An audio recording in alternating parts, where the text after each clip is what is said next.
Well, you know, a home inspection is for a buyer to know what they're buying. When you look at a home, you have about 15 minutes maybe to walk through this house with the agent, because you're often looking at 6 or 7 houses. The seller doesn't want you hanging around for 2 hours looking into their stuff. They just don't want that.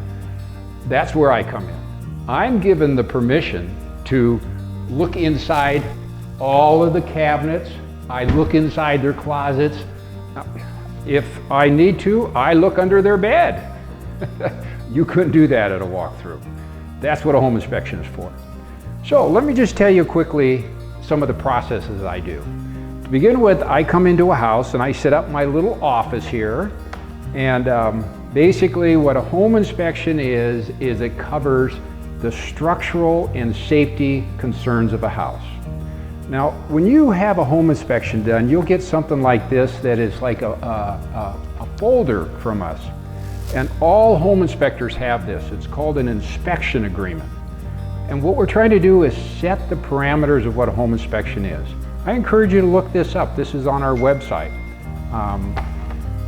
Basically, we're not here to look at the color of the walls or the color of the carpet. We're here to see if there's any safety concerns, if there's any major structural concerns. And then in addition to that, I'm looking for minor issues, just those little issues that are just aggravating. You'd like to get them taken care of before you move into the house. And so when I do an inspection, I usually start in the kitchen. Now let me just show you some of the things I do. What we're making sure is that everything is functioning in the kitchen. This is the center of the heart of the home, the center of the house. Everybody wants to make sure their kitchen works well. Well, one of the most important things is the dishwasher. Is the dishwasher working? Well, that's one of the things we're looking at. If, for instance, in this house, this dishwasher is not properly attached to the counter. So every time this dishwasher is running, it is rattling back there and all those pipes are moving. We don't like moving pipes when they're not supposed to be. Everyone's heard of dishwashers leaking. We don't want that. So that's a problem we're gonna note in our inspection. Next thing we do is we're often checking for GFCI protection at outlets by water sources. GFI protected outlets are the things that will trip if you come in contact with electricity. It's a great safety feature, and these outlets periodically go bad. So that's why they have to be checked at a home inspection, and we will note all of those around all water sources. The kitchen sink. Does the faucet work right? Of course we want our faucet to work right. Does it swivel properly? Is there any leaks under here? For plumbing, we're looking for leaks. We're looking for proper function of the faucet. On some faucets, the hot and cold can be reversed. I find this relatively often in showers. You turn on the cold water and you get hot water. You might get used to that, but your guests won't. So we call things like that out. In this particular sink, you have an instant hot water dispenser here. Well, that's kind of important to know what that is, because if you hit that button, you get boiling water coming out of there, and if you have children, you want to know about that. We look at refrigerators. We just simply make sure it works. Now this is a good example. On home inspections, there's some levels that we can look at. Now, I can tell you if this refrigerator is working. I obviously can't tell you if all of the controls work. I don't check ice makers. So there's limits to home inspections. We cannot come in and give you an absolute guarantee that the house is absolutely perfect. But we can give you a pretty darn good idea of what's going on. We check the microwaves. It's surprising how often microwave doors aren't hung properly or cracked. We checked ovens, making sure they work. All the burners work. Again, if you got a burner that's not operating and you only got 4 of them, well, that can be a problem for a lot of people. After the kitchen, we do the bathrooms. I go through a bathroom, and first thing I do is I turn on all the water. I flush the toilet, turn the water on in the bathtub. You know, no one likes leaks. And you gotta let that water run for a couple of minutes to see if you have any leaks going on. The other thing going on in the bathroom is electricity, of course. Again, GFCIs are important. In this house, we have a GFCI outlet right over there that works just fine. Then we have ventilation. Do you have proper ventilation? Up here we have a vent fan that's working just fine. If you have a bathroom somebody put in without a vent fan, you're going to have trouble with mold on the walls if it's used quite a lot, because all that humidity is just sitting up there. So that's very important to make sure that works. On a toilet, there's a special way I test toilets. It's interesting how often toilets are loose or are rocking back and forth. Everyone wants a solid throne, so I check that. Whirlpool tubs, what we do is we check the jets, we make sure that the lines are clean. Quite often they need to be clean because people don't use those things. Whirlpool tubs also need GFCI protection. They need to have access to the motor. Often you don't have any access to that motor. If your motor stops working, you're going to be breaking into your tub or breaking into the wall. We want to make sure you have GFCI protection because you're sitting in water with an electric motor right underneath you. You want some kind of protection there. So we verify that's there. And so we go through the shower, make sure the tub works.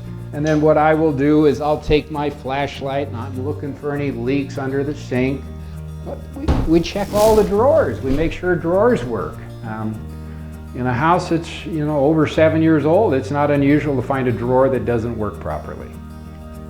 After the bathrooms, I start walking around the interior of the house. We always do the bathrooms on the top floor, and then we start inspecting on the top floor, work our way down. That way, if there's any leaks in that bathroom, we're seeing it on the first floor. Now, one of the main things we're doing in a home inspection is making sure the windows work. So we're unlocking the windows, we're making sure that they go up and that they stay up. There's all kinds of issues that are possible with windows. First of all, you can have defective thermoseals, which means that the window is starting to fog between the glass. At a certain point, you won't be able to see through your window. The next thing we're looking for, does the window operate properly? Does it have locks? Is there anything unusual damage to it? There are a lot of wood windows that are wrapped with metal that were put in about 15, 16 years ago that have real issues with wood rot. So as best we can, we're looking for any wood rot that's part of that window. And then again, we're documenting all that information. Also, as part of our inspection, we're always checking smoke detectors, and we're also checking for carbon monoxide detectors, which is a new state regulation in Nebraska that all floors have to have CO detectors. This is kind of close to my heart. When I was a child, my house burned down. It was a bad, bad scene. My brother almost died. So I am well aware of how important this is. So on smoke detectors, there's always a push button, and so I have a handy little tool for these nice tall ceilings, and basically I will push the test button to verify that all of these things are working. Same thing with the CO detectors. And then also, while I'm walking through the house, I'm verifying all the doors are operating properly. It's not unusual to find 1 or 2 doors in a house that do not shut properly or catch at the door jamb, or the doorknobs don't work properly. Again, that's minor information, but it's a nuisance when you move into a new house. And that's what we're trying to do in a home inspection. Take care of those little nuisance items so at least you know you have a checklist of what to do when you move in.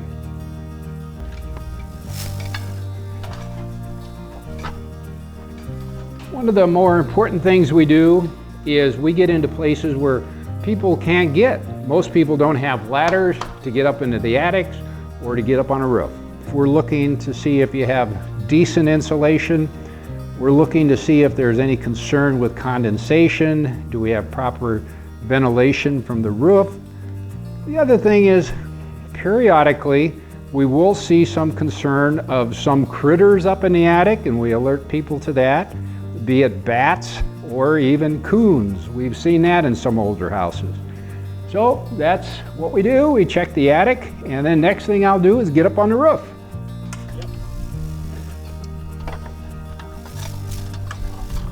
And so when I get up on a roof, what I'm looking for is any possible weather damage. We live in Nebraska. As you all know, weather has been changing. I've done this for 16 years. I was in construction for my whole life. I know that we're getting harsher weather. Now, there are some roofs that when a hailstorm hits it, it looks okay. Because what happens is the hailstone bruises the shingle, loosens the granule, looks fine. After about 2 or 3 years of rain hitting that roof, it washes that loosened granule off, and all of a sudden you have a roof that has hail damage. And so it's important to get somebody up on that roof who can recognize those bruises, can recognize any possible hail damage. Because if you buy a house and you get insurance, there is a chance, a pretty good chance, that your agency, your insurance agency, is going to send an adjuster up on your roof. And if he thinks that roof has hail damage, all of a sudden your house no longer has insurance on your roof, which is one of the main reasons we have house insurance. So it's very important to have this roof properly looked at. We look at the age, we look for hail, we look for weather damage, and we tell you the condition of it. And oftentimes what we're telling you is your roof's in good shape. It has a lot of good years to it. But there are enough times where I have to tell people it's time to get an adjuster out here that is probably worth doing that. After I do the roof, what I do is I walk around the exterior. What we're looking at the exterior is, again, I always focus in on safety issues. That's primary in my head as an inspector. So what do I look for safety issues on the exterior? Primarily it's trip hazards. The number one cause of injury for people in homes is falling. And we've all probably heard a story. Now, one of the big causes of falling is steps. If steps have settled, if steps are damaged, if they're cracked, you know, in the middle of the day it looks just fine, but you're on that in the middle of when it's dark, easy to trip. So we're making notes of that. Handrails, if handrails are needed, we make note of that. 3 or more steps, you need handrails. We're looking for 1-inch offsets in the driveway, the public sidewalk. And then I'm going to the house and I'm looking at the front stoop, making sure it doesn't drain back to the house. We're looking at the grade. Does the grade drain back to the house? With all the moisture we had this spring, too many people had problem with their basements getting wet. Well, that's because their grade oftentimes isn't done well. Along with the gutter extensions, are they done well? So the next thing I'm looking at for safety is electricity. Again, we're going back to the GFCIs, making sure the GFCIs are present on the exterior. And then I'm looking at the siding. This house, the siding's in great shape, no concern, but I'm looking to see if there's any deterioration at the base of the siding. That's where it often happens. I'm looking at windows. On the exterior of windows, I'm looking all around here to see if there's any deteriorated wood here, if there's any damage, if there's anything going on with the windows that's important. Same thing with the entry doors. Again, I'm looking at storm doors. How much of a nuisance is that when a storm door doesn't work right? Oh, we make notes of that kind of thing. Another main thing we do on a home inspection is we check the HVAC equipment. We take the covers off of the furnace. We're making sure it's relatively clean, it's operating properly, it's not short cycling. The burners are burning properly. We have the right colored flame. There's all kinds of things we're looking at a furnace. We're trying to deduce the age, the size. Is it properly sized for the house? We're trying to find out, well, you know, is this a high efficiency furnace? In this case, it is. So we're making documentation of all that. We're looking at the gas lines. In this case, we have a gas line that is okay. Now, in some houses, you have gas lines that have to be grounded. They're called CSST pipe, and they're yellow. And we'll make note of that. And that's an important thing to do, to ground that CSST gas pipe. And so we'll look at the air. We'll also look at the air conditioner. We'll, in weather that permits us, we'll make sure we have a proper temperature drop. Again, get age, the size, and make a determination as to whether or not it's probably functional for the house. And that's just, again, good information for people. If you're buying a house worth the furnace and the air conditioner is both 30 years old, you got to be aware of that going into the house, and that's the kind of information we get for you. Also on a furnace, you often have a humidifier. A humidifier adds water moisture to the hot air from the gas-fired furnace. A lot of people like these things. We will let you know if they work or not. In this case, this is one where it hasn't fully been installed. Everything is here except it hasn't been fully installed. So the buyer needs to know that. The other thing we look at in homes that have sump pits is we're determining if the sump pump is working. We'll turn the sump pump on. We'll make sure it's draining properly, that there's a drain that goes where it should. In some cases, like I said, we're able to test the sump pump to verify it's working. This one is working fine.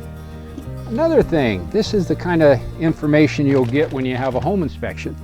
This sump pump is connected to a GFCI breaker we've been talking about. Well, that's good. We don't get anybody getting electrocuted here. The trouble is these GFCIs turn off by themselves sometimes. It's important for a homeowner to know that. Probably be a good idea to get a water alarm here in case that ever happened. The other thing we're always going to do is we're going to show sellers how a house works. For instance, here is all of the water shutoffs. This is the sprinkler system, how you shut the sprinkler system on and off. Again, it's good to know all that when you're coming into a house.